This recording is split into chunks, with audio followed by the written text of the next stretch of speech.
What camera are we on this one?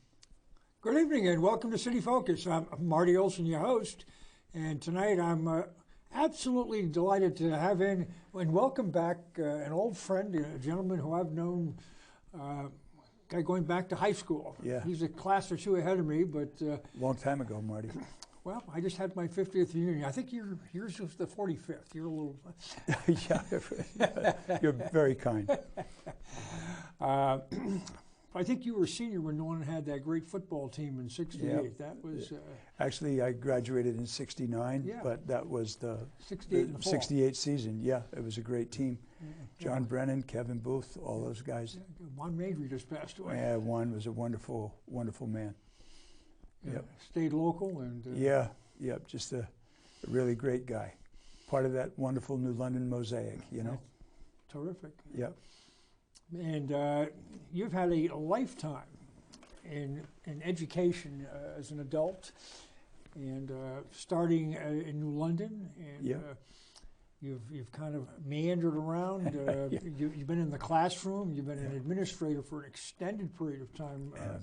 A dean in New London, and you've gone over to Waterford, and was primarily the principal at Waterford High School, and you were the principal when they built the new school over there.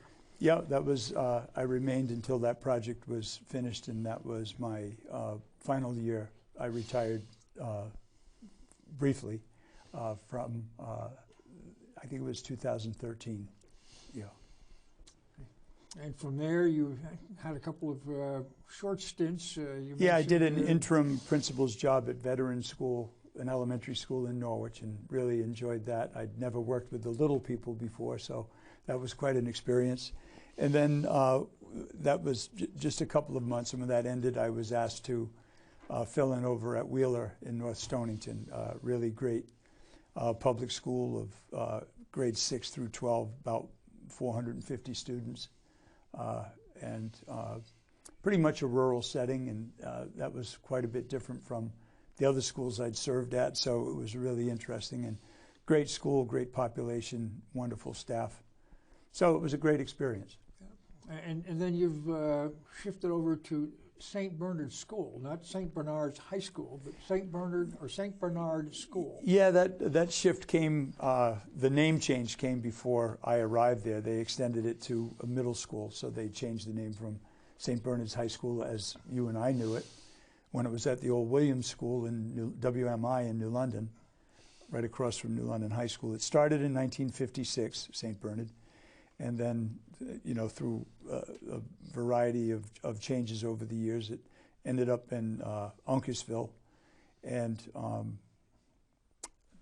there it is today. Yeah, but there's been some big changes at that school. You mentioned it's going from a high school to a combination, high school, grades 6 through 12? 6 through 12, yes. Yep. And as many of the private schools and certainly Catholic schools across the country have evolved, we've seen many changes. St. Bernard's was once a significantly larger school. I mean, at one point, I think there were about 1,200 students there when it was just a high school. And over the years, as a result... When we were kids, or at least when I was in school, I mean, it was a big school. They had big athletic teams. It was a powerhouse in the state. And I must say we're getting some of that power back. We've got a great basketball team, and our football team has done very well. It's been a co-op. But, I was just going to say that populations have diminished for a number of reasons. The economy in Eastern Connecticut has never really recovered significantly from the difficult times. Catholic Church has gone through a number of changes over the years. And some of the public schools in the area have really done very, very well. So there's a great deal more competition today than there was back when you and I were in high school. Well, years ago, if you were going to public school, you'd go to the school in your town. Right. Or if it was a group thing, I mean, as a high school student, Salem went to New London. Right, East Lyme and Salem went to... And I guess Salem now goes to East Lyme, but... Right. Well, But back in there's those so many days, more choices now. Right. And it's not just New London being a magnet district. There's a number of magnet schools. I mean, Ledyard has their agricultural program, and you got the marine science over in Groton. That's right. I think everybody wants a piece of that pot. Yeah, yeah. Well, it's it's diverse opportunity for students who haven't really decided which direction they want to go in. I think choice is a wonderful thing, and I think that's what draws a number of students to St. Bernard's School. It's a choice that they and their family make together, and it offers some things that some of the other schools can't offer, and we're doing our best to expand that.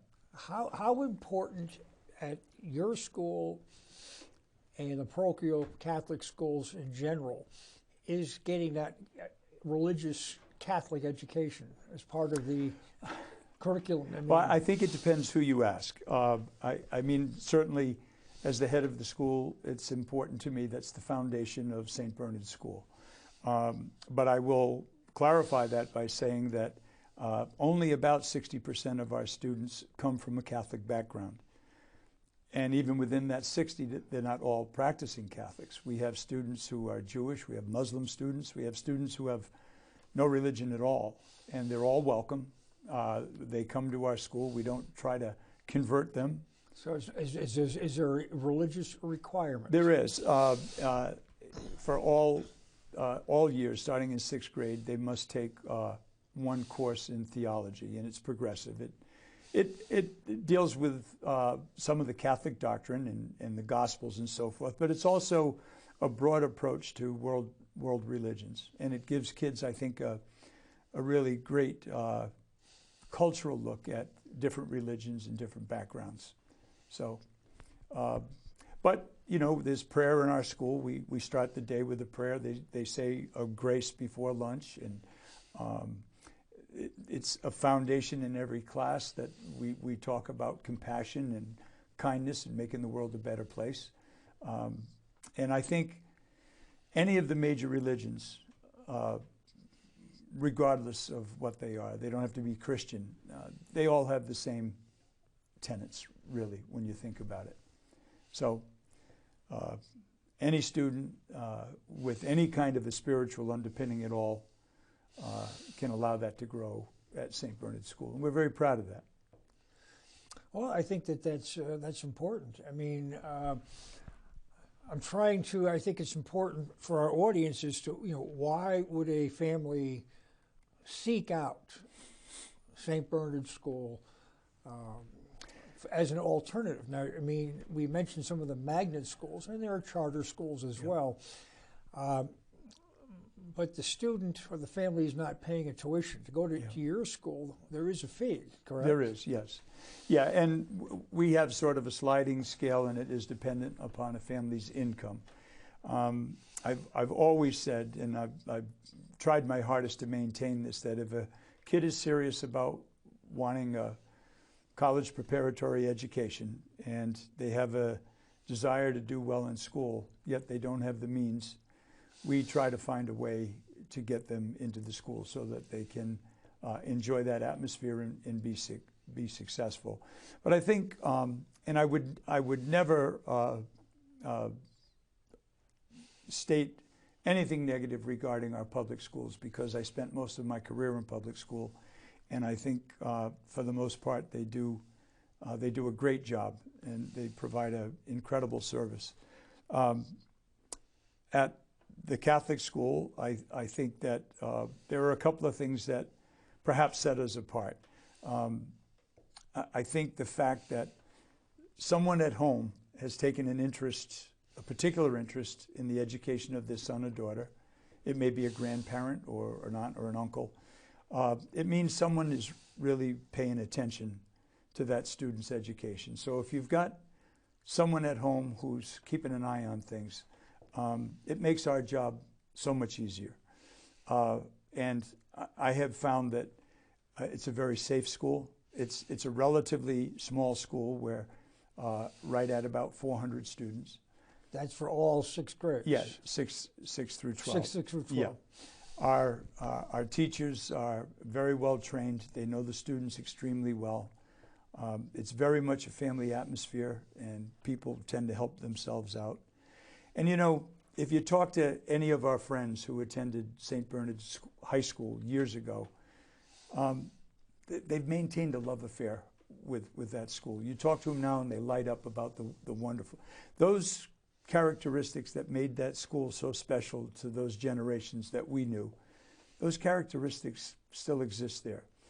There's a seriousness of purpose, yet there's also a very understanding staff. And I think the student body, regardless of where you fall academically, you sort of get carried along in the right direction. It's not uncool to be smart or to work hard at that school. I think that's critical. At any given time, I mean, our media center or our library, kids are in there, you know, doing their homework. They're on their laptops. They're helping each other out, doing group work, and that's our expectation. It's not a place to go and just enjoy yourself, although they do enjoy themselves, and they're teenagers, and they do the things that many teenagers do. But they understand that if they want to stay at that school and they want to graduate with a diploma from St. Bernard's School, there's relatively high standards and there are expectations. Now, we're there to help them if they trip, and many of them do. But our main goal as staff members is to nudge them along and make sure that they get exactly what they need to have a successful time in college or in the service, if that's what they choose to do, or in whatever field they go in. Now, you mentioned a couple of things that engender questions for me. With a college prep program, is that the only program at St. Bernard's? Or, I mean, if somebody wants to, I mean, you don't have an industrial arts program. No, we don't. Or a business program. I mean, when we were kids, you had general, you had business, and you had college prep. Which has kind of disappeared, but many of those have, and I know that there's STEAM and STEM, and there's all kinds of magnet schools that speak about some of the different paths they send their kids on. But what we focus on is providing every one of our kids with the basic necessary skills, mainly communication, a real strong foundation in literacy, a strong foundation in mathematics, understanding the scientific process. We offer, at this point, 3 world languages. We offer Spanish, French, and Latin. So that's our concentration. That's Latin. I mean, is that kind of a church thing, or not necessarily so? Well, I suppose. I mean, certainly that's part of it. But I think more importantly, there is some evidence that it provides kids with a really good foundation for SAT and vocabulary and that sort of thing. And it's fairly popular, so it works well. But again, when I say college preparatory, in my mind, college means a lot more than going to a university or any of the colleges we can name. If you decide that you want to be an auto mechanic, that takes a great deal of ability, and you have to be able to communicate. You have to have a technology background. You have to know how to know your way around a computer. You have to certainly know math. And just about anything we can think of. You've been a carpenter for many years. You probably understand that full well. So college means many things. And some of our students choose not to go on to a 2 or 4 year school. We have a pretty high percentage of students who do. In fact, it's about 98%. But the others can choose a path of their design and still take with them those really fundamental skills that are so important in life. With the spiritual underpinning. Not necessarily a Catholic underpinning, but a spiritual compass, because there's enough discussion around issues of morality and character and so forth that at least they're exposed to it. And I think that's a great combination for anybody going out in the world. Well, God, it all sounds terrific to me. I think people should be banging on the door wanting to get in. Well, our enrollment is increasing. We're a long way from the 12 and 1,300 that we remember, but again, there are many other factors that come into play there. But I think many people are looking at that type of an experience as exactly the type of experience that they want for their son or daughter. Yeah. And how many communities are sending kids to your school? So we draw students from west of the Connecticut River, probably as far as Saybrook, maybe a little bit north of that, up around the Essex area and Deep River. And then we go over to Westerly, and then to the north we go as far up as Willimantic. And we draw from Norwich, Colchester, East Lyme certainly, New London, Norwich, Plainfield. So it's probably about a 50-mile radius.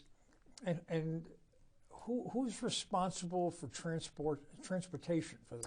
Well, for the most part, parents provide transportation. There's a lot of carpooling that goes on, but we do run... And they know that going in? Yeah, they do, yes. There are 3 bus lines. One bus line starts in Saybrook, comes across Old Lyme, East Lyme, Waterford, through New London and up to the school.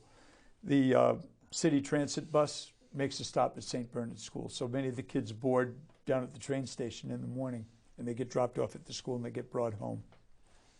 And then we have a 3rd bus that comes from the east. So it comes over from North Stonington through Mystic and Groton and then in. And who's providing that bus service? Is that something that the school is providing? We use M&J Busing, which is a private bus company, not unlike, First Student. There are a number of big bus companies. M&J Services. Are they working for you? That's what I'm driving at. Yeah, we certainly pay for these buses, but they are subsidized in part by the ridership, by some of the parents. It's a nominal fee that they pay in addition. The communities where the students are coming from are not contributing to that? No, we get no assistance from the communities. And I wouldn't expect it. There's that separation of church and state, and I certainly understand that. But now, before I change off of transportation, because part of a high school education is extracurricular activities, whether it's sports and athletics or clubs and things of that nature. How does all of that fit in with what we're discussing, as well as the overall educational opportunity that your school offers? Well, on the first question, it's very busy at St. Bernard after school because we have a really high percentage of our students who participate in after-school activities. Primarily athletics, but we have drama, we have a series of clubs, we have a robotics club, and there's all of the activities that you read about in most high schools. So a lot of our students will remain in the building until about 5 o'clock so they can get their practices in, they can go to their clubs. And their parents, many of whom work, will come up at 5 o'clock and pick the students up who are not transported. We have a late bus that comes at 4 o'clock and takes some of the kids out, but mostly it's parental transportation after that time. And parents come anytime from 2 o'clock all the way up till 5 o'clock. And we have staff there. We have a large study hall for the kids who, let's say their practice ends at 3:30 or 4 o'clock.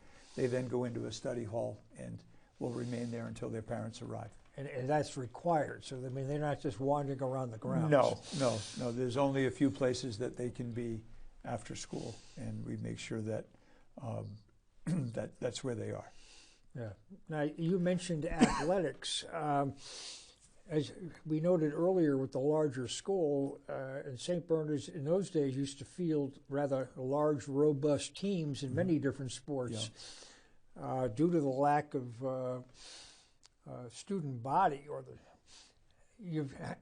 in order to still maintain offerings in many different sports. You're working with other schools.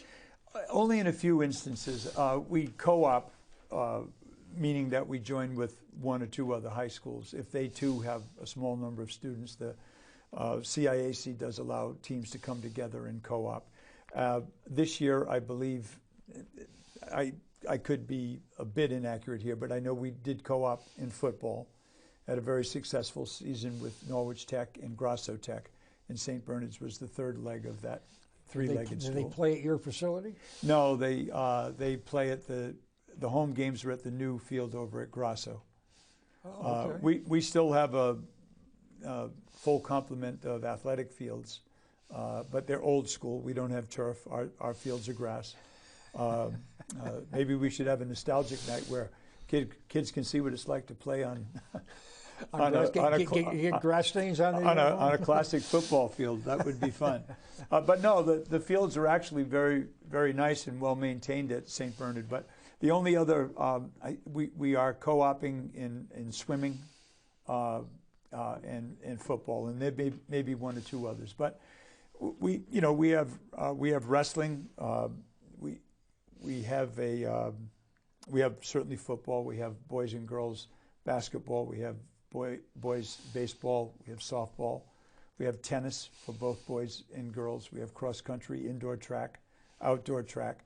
So we have a pretty full complement of athletic activities, and they're very well subscribed. I mean, we can field full teams in most instances. That's exciting. Soccer, I better not forget to say soccer because and lacrosse. Those are both big sports at St. Bernard's. Yeah, well, that's terrific. Good offerings. Yeah, yep. And because we're a smaller school, many of our students have the opportunity to participate. And that's important too. Yeah, it is. A bigger school, you may not. Maybe you're on the team, but you don't play, or you. But they're given a very rich experience. I think again there are some benefits to our size, and one of them is that the opportunity to participate in just about anything you'd like to. We've got a great art program. We have a good music program. So it offers really all of those things that you would find anyplace else. Yeah. Well, one thing I know you don't have, and I'm throwing out something out you were not expecting here. So and that if you don't have a key club up there, that's something at the Kiwanis Club, of which I'm a member of. I'm sure we'd be delighted to introduce Key Club into your school. Well, come up and talk to us. I'm sure that somewhere along the way they may have had a Key Club. A number of the clubs that existed over the years, even when I was at Waterford High School. Kids are so busy today that they can only divide themselves in so many ways. We have a learning through service program, so our kids are required to go out and do community service. And something like a Key Club would be a really great advantage for some of the students who have time to do that. You had a good Key Club over at Waterford High. We did, yes, we did. Excuse me, and still do. And your swim coach was a long-time advisor. Yeah, great guy. Yep, good man. I'm just trying to think. Now, in terms of getting into St. Bernard's, is everybody accepted, or do you have the ability to say, we don't think that you're a good fit for this, this school? Yes, we do. And I mean, we seldom take that option, but there are sometimes where if a student comes to us and he or she has a very poor disciplinary record, we're going to make an evaluation. And if a student is looking for a fresh start and they have a seriousness of purpose, and we let them know that we welcome them, but these are the standards, and if you don't follow them, you can be asked to leave. And parents make an investment, so they have to become part of that agreement and that partnership, and we make it very clear right up front that this is a serious place in terms of getting an education. That's what we're there for. And if you can do that, you don't have to be the brightest kid in the school, but if you want an education and you behave and do the things you're supposed to do, there's usually a place there for you. If a student comes to us with any type of special needs, we do an assessment, and if we feel we can provide the services that that student needs, we welcome. And we have many students who come to us with some special needs, and if we feel we can handle it, then we gladly take them in. If we feel we can't provide them with the services that some of our public school neighbors can, then we have a very frank conversation with the parents, and we're very honest with them. While we would love their tuition, we realize that we would be selling them short, so we advise them accordingly. Now, can students enter St. Bernard's School each year? I mean, come in as a 6th grader, or come in as a 7th, 8th, 11th grader, yeah, and only, or even a 12th grader, just do a year there? Sure. Certainly. Again, with any student who comes through the door, we ask them to take a placement test. It's not an entrance exam. It's a placement test. We get a general look at their abilities and their skills. That allows us to better place them in certain classes within the building. But we've had students come in at mid-year. We've had students come in certainly in 6th grade, 7th. We've accepted seniors who perhaps have spent a quarter in another school, or they're just starting their senior year. And if we believe they're going to be the right fit and they're coming to us for the right reasons, we certainly accept them, and generally they do very well and are able to graduate. Well, that's I think it's an important consideration. It's not like you have to make a decision in grade 6 if you're going to go to St. Bernard's School. No, look, or grade 9 or 10. Teenage years are tumultuous years, or they can be, and a lot of times, a student will start at one school, and for whatever reason, they're not comfortable at that school, or they feel they need a change in atmosphere, or something has happened at the school, and they look for another opportunity. And it's very difficult to go from one public school to another public school because of a number of regulations.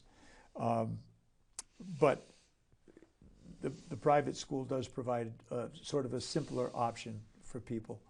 So that's why very often they'll take a look at St. Bernard. Yeah.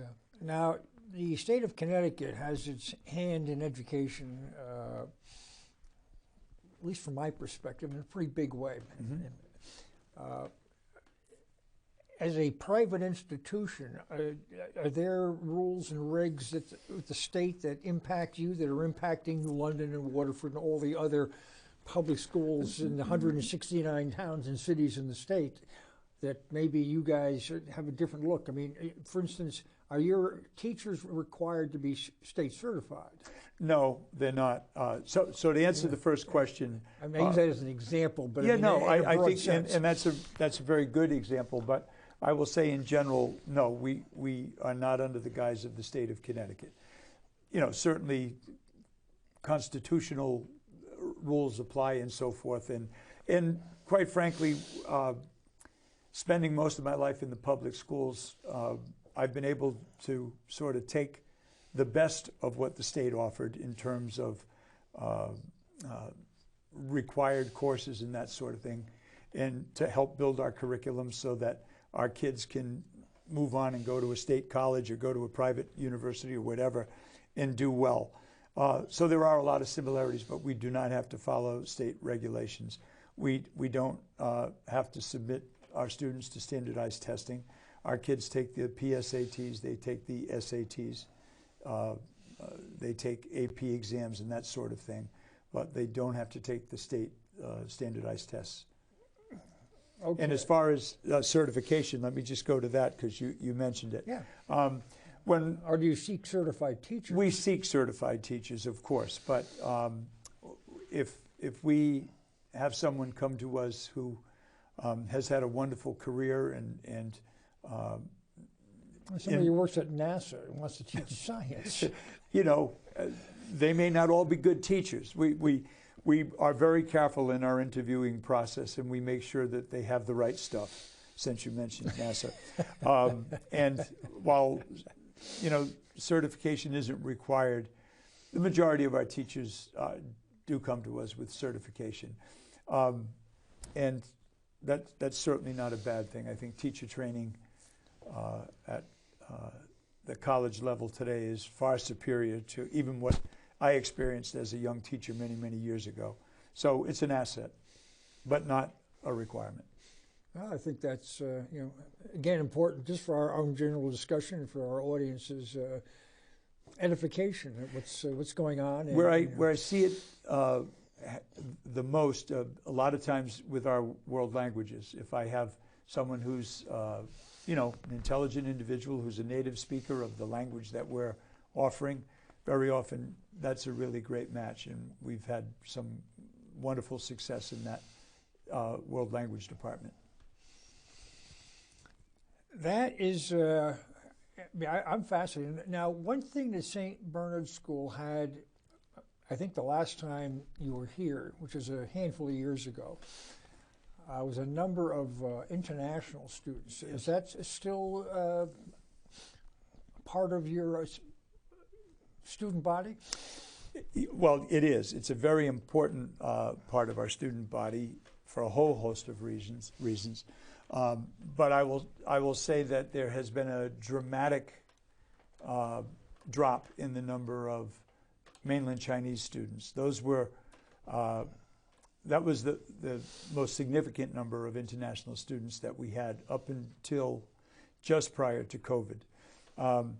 Relations between the United States and China, as we know, have cooled significantly. A little afraid. An understatement, but I'll go with that. And then with the COVID restrictions and visa restrictions as a result, we at one time had a significant number of mainland Chinese, and almost immediately that pool of students disappeared. So we've worked very hard with some of the agencies that we work with. We've been doing international students for a long time, before I got to St. Bernard, and I've been there for going into my 10th year. So I think we were one of the first in the area to host a large number of international students. And we do it quite well, I must say.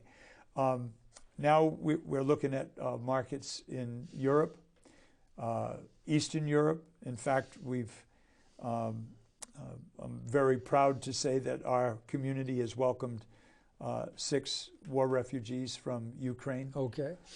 They've come to our school, and we've opened the doors, and we've had some community members reach out and provide significant help to these kids by providing their homes and providing some of the finances necessary just for them to live. We don't charge them tuition. We feel it's sort of part of our mission. For the Ukrainian students, or yeah, international students in general? Ukrainian students under the present very difficult circumstance. But we've also expanded our markets, as I said, to Europe, and some students from South America. We've had students from Brazil, Argentina, Italy, Germany, France, Spain, and we continue to try to infiltrate that market, because it brings a very interesting perspective to our school when you have an international population. You're not only getting the American perspective, but you're getting a global perspective. And I think that's terrific. It's such an important part of the education of a young man or woman today, because it's a global society. We know that we're no longer just provincial. We're no longer just Connecticut. We're no longer just the United States. It's, our kids with the push of a button can visit any place in the world. So immediately. Yes, that's very true. And that's not always a plus, but it's true. Yeah. In that vein, regarding communications and our phones, do you have policies regarding phones in the classrooms and things like that with the kids, or? Yeah, we do, Marty. Our policy is really quite broad, and we leave it mostly in the hands of our faculty. Phones are allowed in the building. They have to be used appropriately, particularly the cameras. Certainly there are restricted areas where you should never be taking photographs, and that's true in all schools. But teachers will generally make the decision as to whether a student is able to use the phone in class. And the only time they would use it in class is they would use it as a personal device, not unlike a computer. But our kids are required to have computers, so it's every student has a computer. So there's a computer or laptop? A laptop, yeah. Or a tablet? Yeah, a Chromebook. All of our kids come to us and they're required to purchase a Chromebook. If they can't do that, we have a certain number that we can provide. So it's a one-to-one situation, so there's really no need to use the phones. However, we have a pretty good handle on our students. We try to treat them in as adult a manner as we can, and if a student is in the cafeteria and wants to call home and speak to his parent for any reason, we allow that.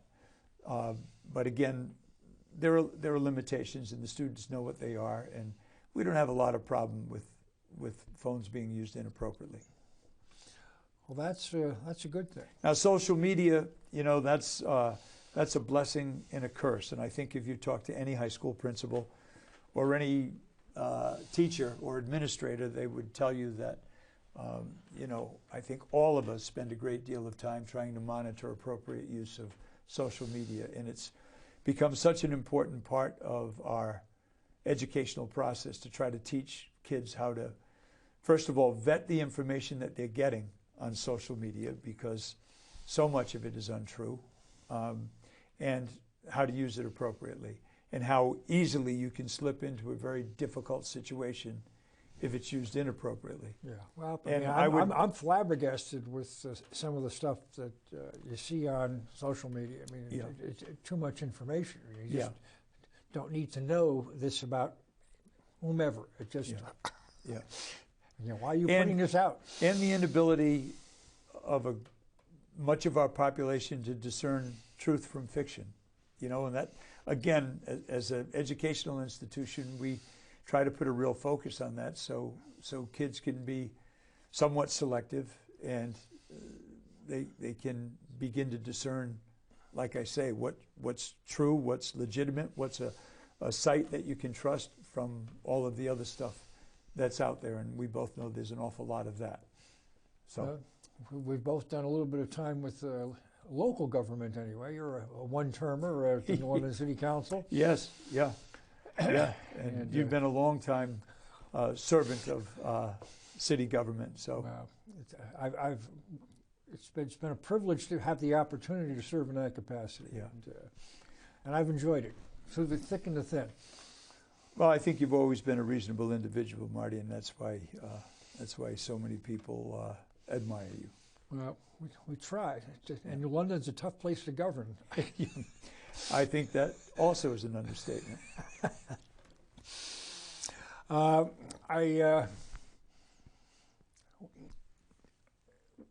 of the things with the building and grounds of St. Bernard's, is you're coming up Route 32 and heading north toward Norwich, and the school's on the right-hand side. Yes. And you've got these nice large grounds, and it's not terraced, but there's a hill. It sort of is terraced, yeah. And you got the parking lots and the schools up on the top. Yeah. And then if you make the trip up and you've got the ball fields behind, it's a rather expansive space. Yeah. Is that under your domain, or is that under the church's domain? Who's responsible for the building itself as well as the Diocese of Norwich owns the property, but we are totally responsible for its upkeep and maintenance, and we provide maintenance not only for the building, but for the grounds and for all of the athletic fields up back. The campus itself is about 150 acres. Wow. And we occupy a portion of that. I don't know exactly how much, but maybe 25 acres of that we use for the school itself and the athletic fields. And then we have 4 large parking lots. So we're responsible for all of that. The rest is woodland, and you know, that's not really used for anything. So we're responsible for it, but the property is owned by the diocese. So it's expensive to keep it up. So if the building needs a new roof, that's that's one of your jobs. Yes. Is to see that this We just underwent a multi-million-dollar renovation. It began 5 years ago now. Very interesting story, if I may spend just a moment. Please do. We had a graduate from 1972. Her name was Maureen. It'll come to her maiden name will come to me. I think it was Donahue, but I'll check myself in a moment. Went through St. Bernard School. Did not come from a wealthy background at all, but did very well at school and went on and did very well in college, and then went on and did very well in life. Ultimately, she and her husband became the owners of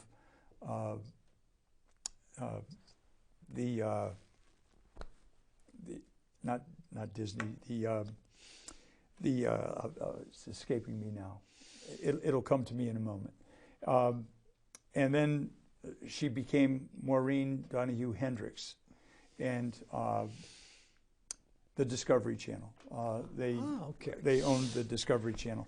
They have since sold that, but they've gone on to other ventures. They have I think a Discovery documentary channel now that they use, and they've been very expansive in their corporate life, and have done extraordinarily well.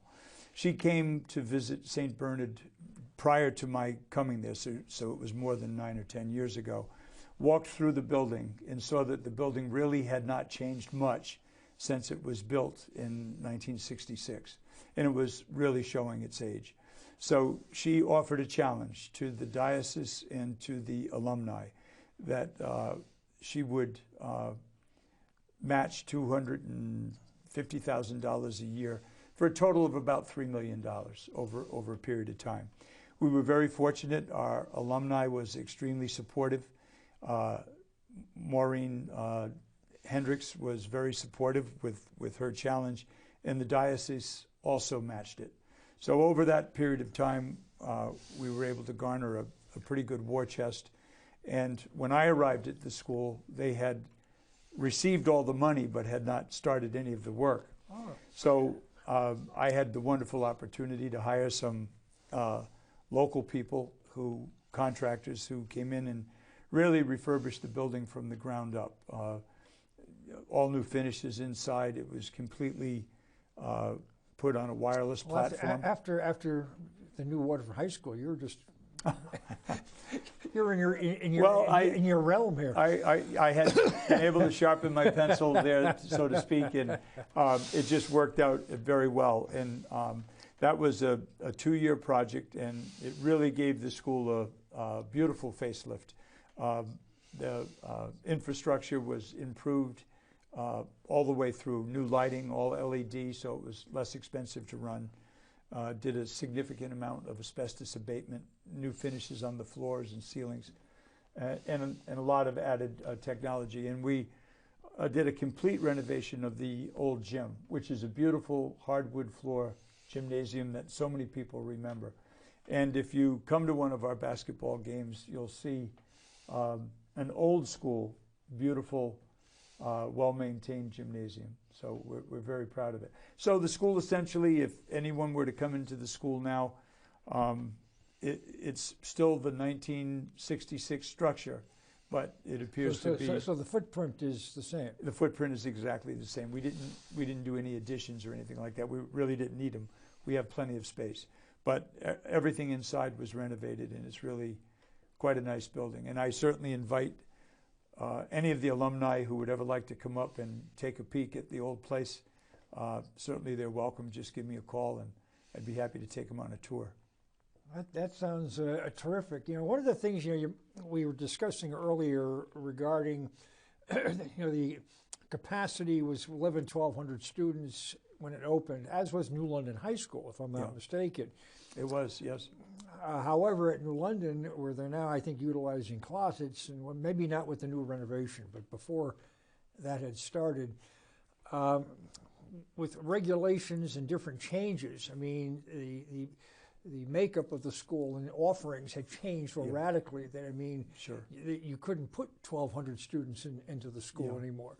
Right. And it doesn't sound as if that's an issue with you. I mean, if you could get more students, you have room for more students. Yeah, and I mean, quite frankly, most of the schools in the area have diminished populations now. I'm not sure what New London is at. I think it's somewhere around, I don't even want to guess, but it's certainly below. I get a little bit, I won't say confused, but I mean, between the STEM school and the high school, they're two separate.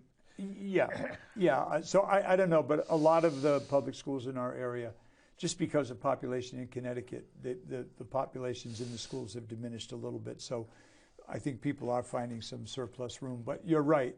The way we educate is so different today that you really have to do some significant changes within the building sometimes to do your programming the way you'd like to do it. But we're very thankful to Maureen Donahue Hendricks, and I would just say, if you'll allow me to, that St. Bernard is a wonderful school. I love working there. It still has many of those wonderful characteristics that so many of our listeners and alumni remember. But it's very expensive to run, and tuition alone cannot support the school. That was a question I wanted to ask you. Beat me to it. So continue. Yeah,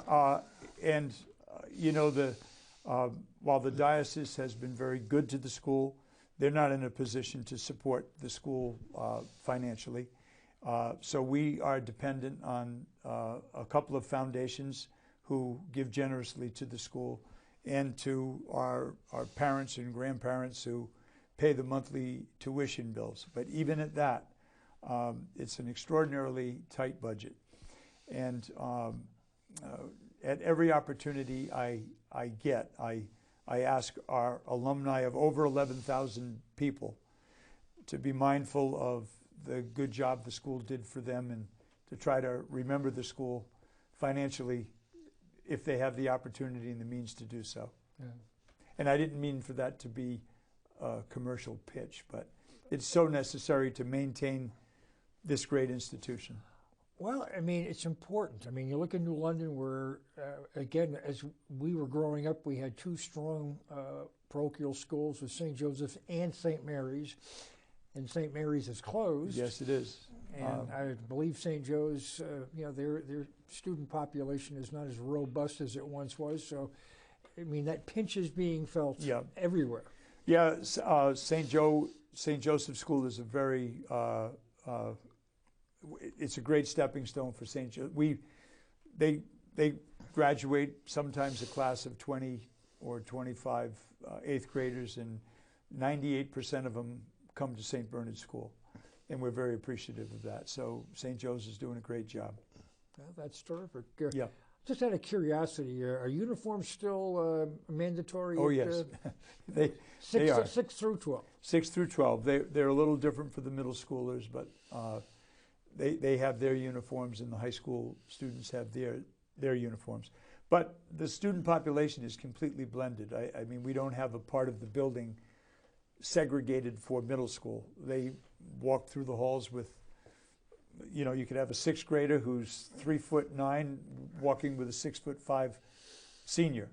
And the beautiful thing is our upperclassmen kind of look out for the younger kids. We don't have kids getting stuffed in lockers or anything like that. It's a pretty kind and compassionate atmosphere there, and I enjoy seeing that every day. Well, that's interesting. I mean, I know that at different points in time when there's been changes in public schools regarding the interaction between older and younger students is a little element of concern. It can be stressful, but for a whole bunch of reasons, that's not an issue with us. So the kids are in the cafeteria at the same time, having lunch at the same time? Yeah, we generally allow the upperclassmen to have their own lunch waves. We have 3 lunch waves, and we're able to segregate the kids to some degree by age there. But, you know, we have kids in 7th grade who are taking Spanish 1 with a sophomore, so they could be in the same class, and, you know, they cross each other all day long. So, and they're on the same buses? And, oh, yeah, yep.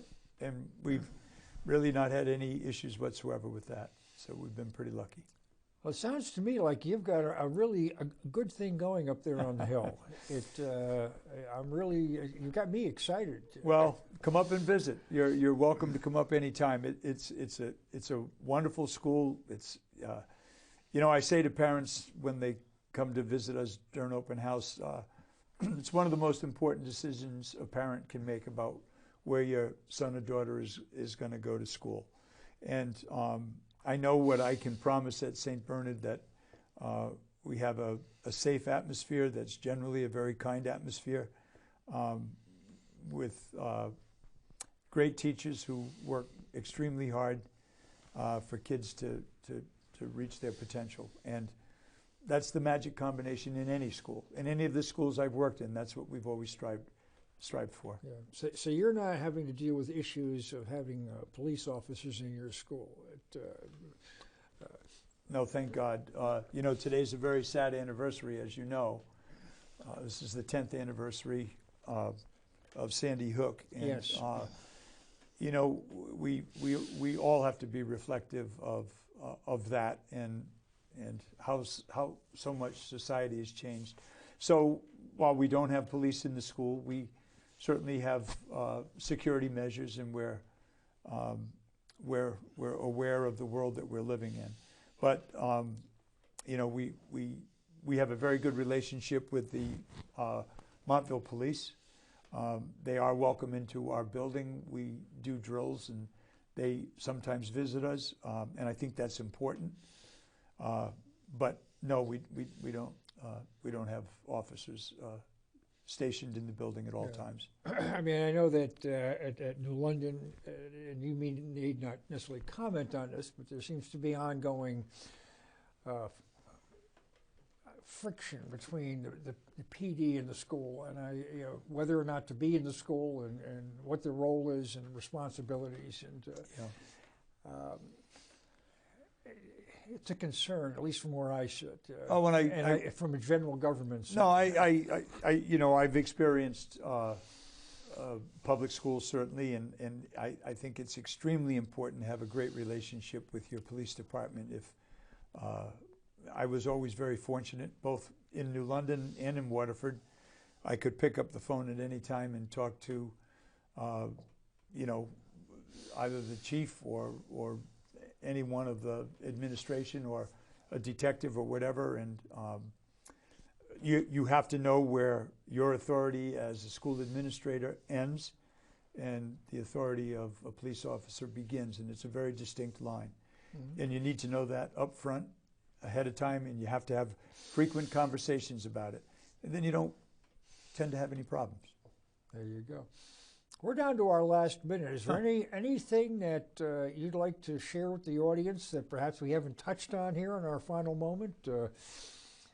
I would simply say that thank you, first of all, for inviting me. It's great to be able to talk about St. Bernard School.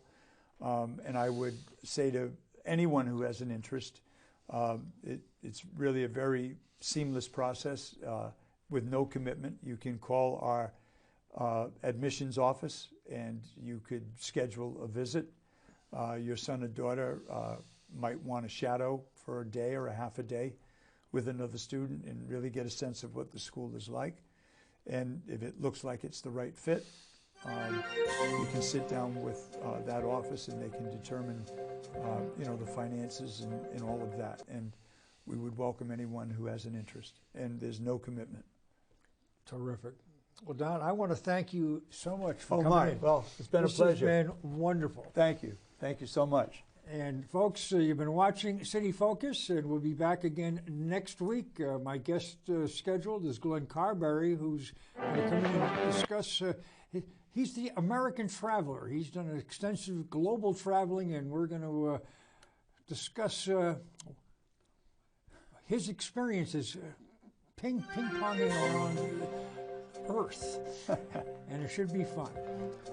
We'll see you next week. Good night.